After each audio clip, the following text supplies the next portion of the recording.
अब ईरान पर अमेरिकी हमले से जुड़ी खबर। डोनाल्ड ट्रंप ने ईरान को फिर धमकी दी है। ट्रंप ने कहा कि अगर ईरान नहीं माना तो फिर वो हिंद महासागर के डियागो गार्सिया एयरबेस से ईरान पर हमला करेंगे। लगातार तनाव बना हुआ है इन दोनों ही देशों के बीच में।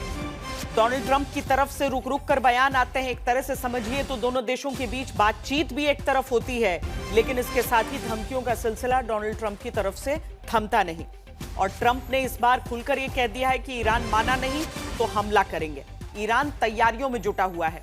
उसने वॉर एक्सरसाइज भी की। चीन और रूस उसके साथ खड़े हुए नजर आए, यानी कि पिछले वर्ष से तस्वीर अलग है।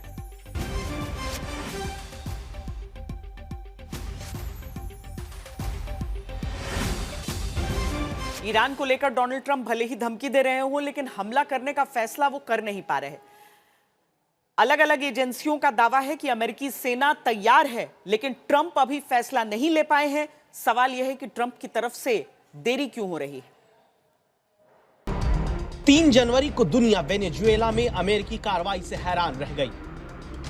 जिस तरह अमेरिकी सैनिकों ने राष्ट्रपति को उनके बेडरूम से गिरफ्तार किया, उससे पहली बार अमेरिका के खुफिया हथियार के बारे में दुनिया को खबर लगी। डोनाल्ड ट्रंप को सुनकर पहली बार लगा कि ईरान की बागडोर संभालने वाले खामनेई के दिन गिनती के बचे।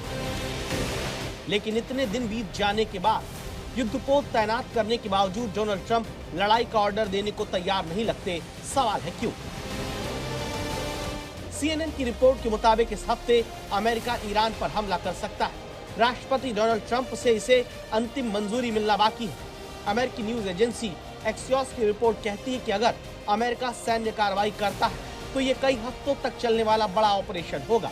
रिपोर्ट में कहा जा रहा है कि ये ऑपरेशन पिछले महीने वेनेजुएला में हुई सीमित कार्रवाई से कहीं बड़ा होगा और मुमकिन है इसे इजराइल के साथ मिलकर अंजाम भी दिया जाए।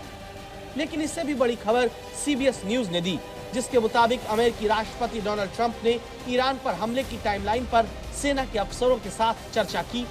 सेना ने उन्हें बता दिया कि अगर वो चाहे तो यह हमला शनिवार को भी हो सकता है, लेकिन सूत्र कहते हैं कोई भी कार्रवाई इस हफ्ते के बाद ही होगी। तो अमेरिकी सेना तैयार है, लेकिन डोनाल्ड ट्रंप नहीं। इसकी वजह क्या है? अमेरिका के हमले में देरी की वजह इजराइल की सुरक्षा को लेकर असमंजस हो सकता है, क्योंकि पिछली बार ईरान उसके एयर डिफेंस को भेदने में कामयाब हो गया था।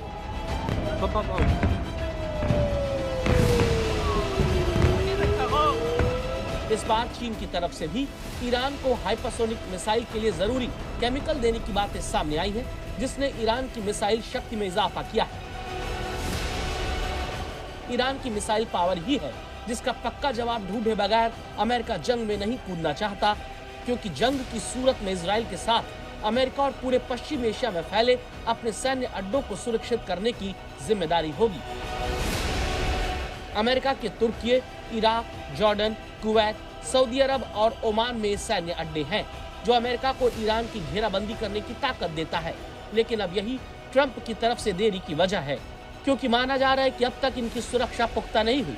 इसलिए अमेरिका की तरफ से लगातार हार्ड एयर डिफेंस सिस्टम यहाँ तैनात किया जा रहा है, ताकि ईरान की मिसाइलों से इन देशों को नुकसान होने से बचाया जा सके। अमेरिका और ईरान दोनों जानते हैं कि बातचीत फेल होने का अंजाम क्या होगा, इसलिए बातचीत चलने तक दोनों तरफ से गोला बारूद और सुरक्षा इंतजाम पूरे किए जा रहे हैं। तो व्हाइट हाउस महायुद्ध के भड़कने के जोखिम का आकलन कर रहा है, राजनीतिक और सैन्य नतीजों को भी तौल रहा है। अगले 3 दिन के दौरान पेंटागन कुछ सैनिकों को मध्य पूर्व से अस्थायी तौर पर हटाएगा। उन्हें या तो यूरोप भेजा जाएगा या वापस अमेरिका लाया जाएगा। ऐसा इसलिए किया जा रहा है ताकि अमेरिका हमले का फैसला करे तो ईरान के पलटवार से उन्हें दूर रखा जा सके। पेंटागन सामान्य रूप से अमेरिकी हमले से पहले ऐसा करता है, इसलिए यह प्रक्रिया पूरी होने तक ट्रंप हमला करने से रुकना चाहेंगे। तो अमेरिका ने ईरान पर हमला पूरा करने की तैयारी का फेज 1 पूरा किया है, जिसके तहत एक एयरक्राफ्ट कैरियर ईरान के पास तैनात है, एक रास्ते में है जिसे आने में कुछ दिन लगेंगे। फेज 2 की तैयारी के तहत अमेरिका को मध्य पूर्व के अपने सैन्य अड्डों पर एयर डिफेंस तैनात करने होंगे। ऐसा किए बिना ईरान से जंग में न सिर्फ अमेरिकी सैनिकों के मारे जाने का खतरा है, बल्कि अमेरिकी सहयोगी देश भी झुलस जाएंगे। यही वजह है कि वेनेजुएला में सीक्रेट हथियार से निकोलस मादुरो को हथकड़ी लगाकर अमेरिका लाने वाले ट्रंप ईरान में इस तरह का ऑपरेशन नहीं कर रहे हैं। अमेरिका का दूसरा युद्धपोत जो दुनिया का सबसे बड़ा विमान वाहक है यानी यूएसएस जेराल्ड आर फोर्ड मध्य पूर्व की ओर बहुत तेजी से बढ़ रहा है। बड़ी खबर यह है कि ये इस समय मोरक्को के तट के पास है और स्ट्रेट ऑफ जिब्राल्टर के मुहाने पर है। बताया जा रहा है कि अगले 3 से 4 दिनों में इजराइल के करीब पहुंच जाएगा। इसे इजराइल की सुरक्षा के लिए उसके पास समुद्र में तैनात किए जाने का अनुमान है। अटलांटिक महासागर को पार कर मोरक्को के पास आते ही इसने अपना AIS यानी कि जो ऑटोमेटिक आइडेंटिफिकेशन सिस्टम है वो ऑन कर लिया है और उसके बाद ही इसे मोरक्को के पास देखा गया। AIS के ऑन होते ही जहाजों की लोकेशन, उनकी स्पीड समेत कई बातों का पता चलता है।